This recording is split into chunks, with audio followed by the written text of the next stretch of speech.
Pernah kepikiran nggak sih kalau hidup ini tuh kayak sebuah perlombaan, tapi bukan lari sprint, melainkan maraton, sebuah perjalanan panjang yang butuh banget daya tahan. Nah, metafora yang kuat inilah yang bakal kita bedah bareng-bareng langsung dari kitab Ibrani. Ayat ini nih, ini dia jantung dari pembahasan kita kali ini.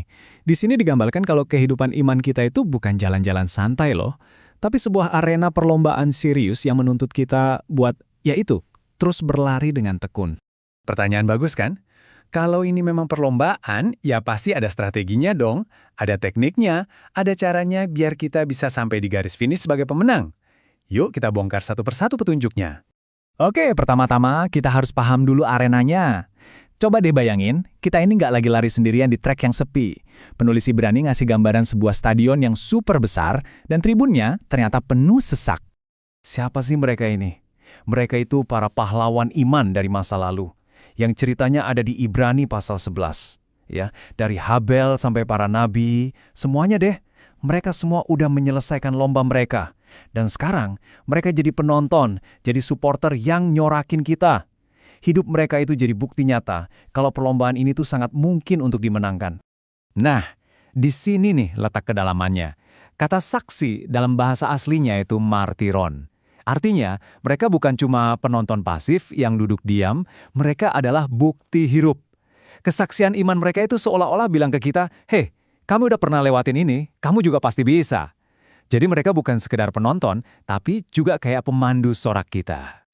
Setiap atlet pasti tahu, persiapan sebelum tanding itu krusial banget. Nggak mungkin kan kita lari maraton sambil bawa ransel segede gunung? Nah, sama juga dalam perlombaan iman ini, ada yang perlu kita lepaskan.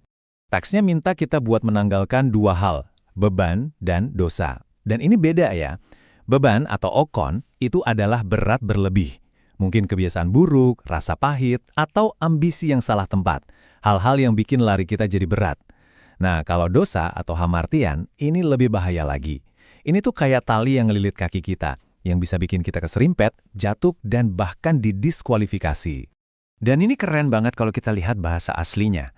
Kata menanggalkan atau apotithemi ini itu bentuknya aoris yang artinya ini adalah tindakan yang tegas, tuntas, sekali untuk selamanya. Ini sebuah keputusan sadar buat ngelepasin itu semua.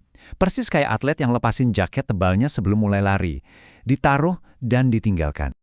Oke, kita udah di stadion. Semua beban udah dilepasin. Sekarang, gimana cara kita larinya? Kuncinya ada di satu kata, ketekunan.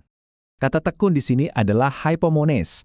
Kalau kita pecah, hypo itu artinya di bawah, dan meno itu tetap. Jadi, ini bukan sekedar sabar pasif, tapi kemampuan untuk tetap maju, tetap berlari, bahkan saat kita lagi ada di bawah tekanan yang berat.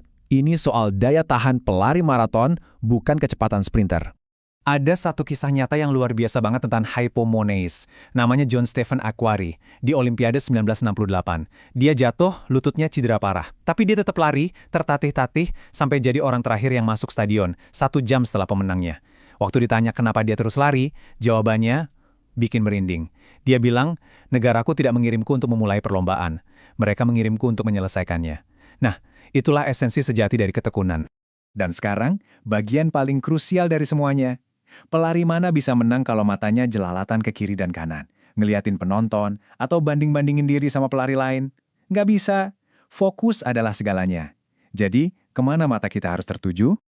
Lagi-lagi bahasa Yunaninya keren banget. Kata yang dipakai itu apophorao. Ini bukan cuma melihat. Apo itu artinya menjauh dari, dan orao itu melihat. Jadi artinya adalah sengaja memalingkan pandangan kita dari semua hal lain demi untuk fokus secara intens ke satu titik saja. Semua distraksi singkirkan. Kalau kita lihat struktur kalimatnya, jelas banget. Tindakan memandang itu langsung mengarah ke satu objek saja, yaitu Yesus. Dialah satu-satunya tujuan tatapan kita di perlombaan ini. Yang lainnya, biarin aja jadi blur.